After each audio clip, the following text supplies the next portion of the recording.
Hi everyone, it's Corey. So today we're going to be filming a Get Ready With Me, and this is a collab video with a very special YouTuber who was actually the girl who got me kind of started, who gave me like the real push to start my channel.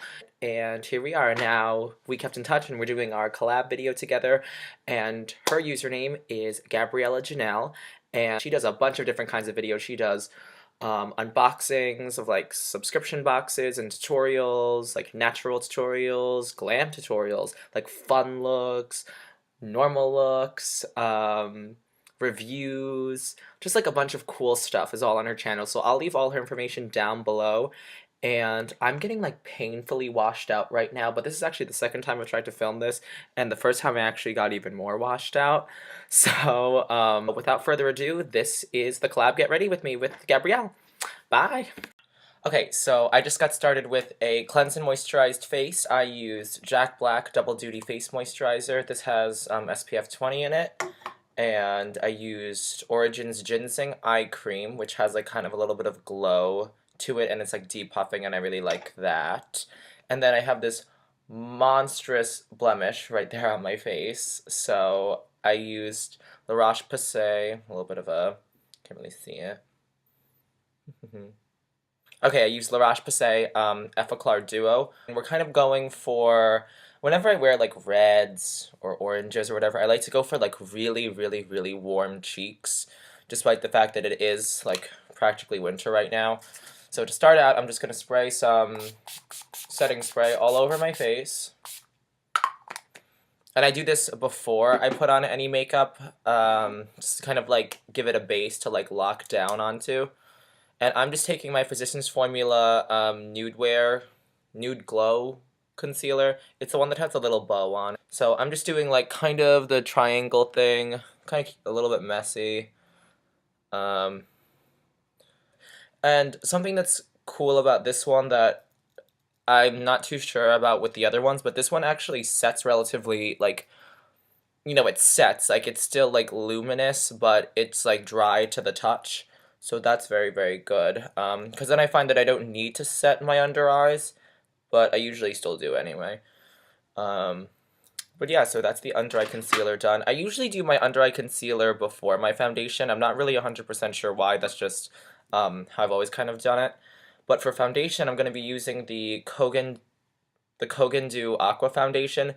This is probably my favorite foundation. It is an HD foundation. It is HD, so it's kind of like, it's not meant for extremely like long hours, so it doesn't, I wouldn't say the longevity of it is like anything to like gag over, but the finish of it is just so like incredibly skin-like. Like there's no shimmer in it. There's nothing like of that source in it that would make it light reflective, but it is just very like glowy and sort of skin-like. It's a real good color for me. I don't think I mentioned the color. It's color 143. It has like that really nice like kind of like yellowy olive tone to it.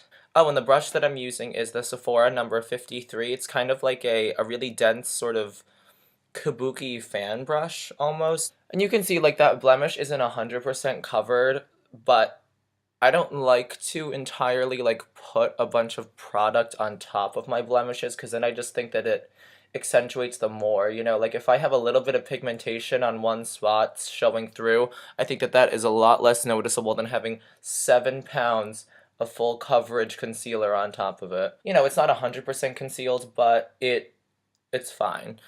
I'm not like crazy worried about it.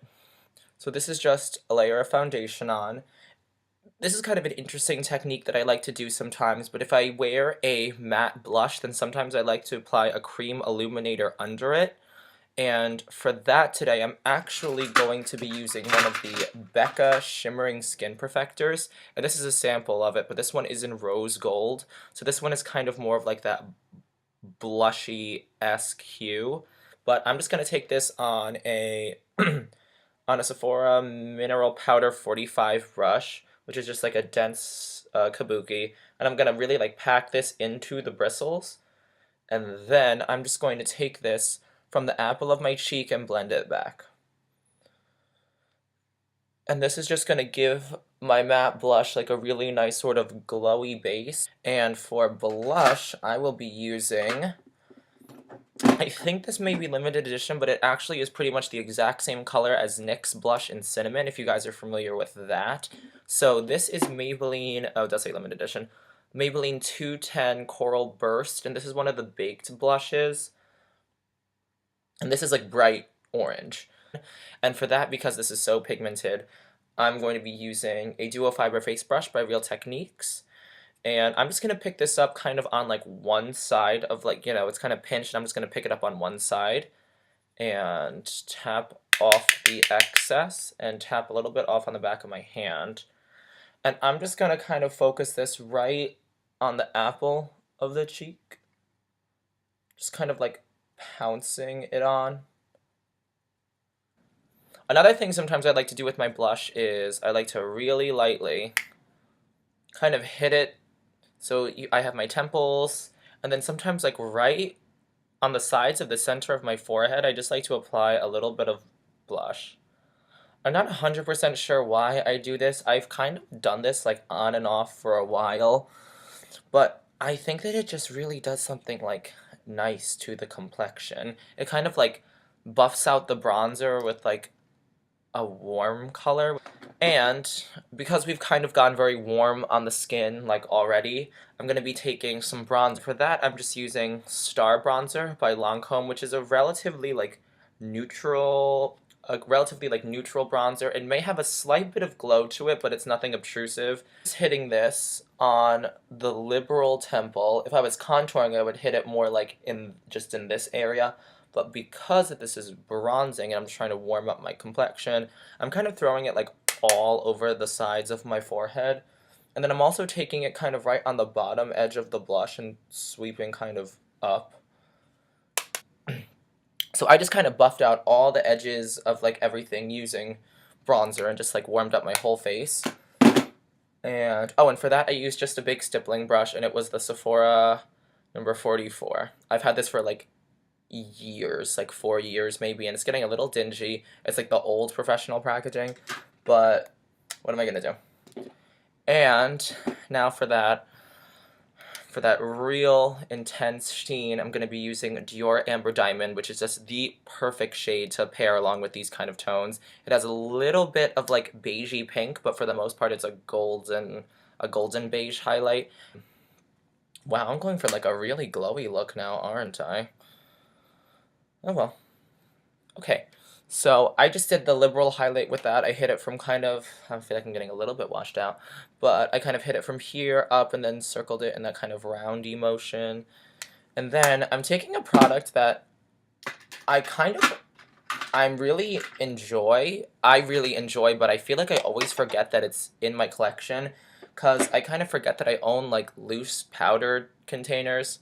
And this, I don't actually know if they still make this. I got this like years ago, but this is a brand called Illamasqua, and this is the powdered metal in Thalia, and this is like a true, ridiculous, like really, really intense rose gold color. And I'm just hitting that right there. So I just get a little bit closer.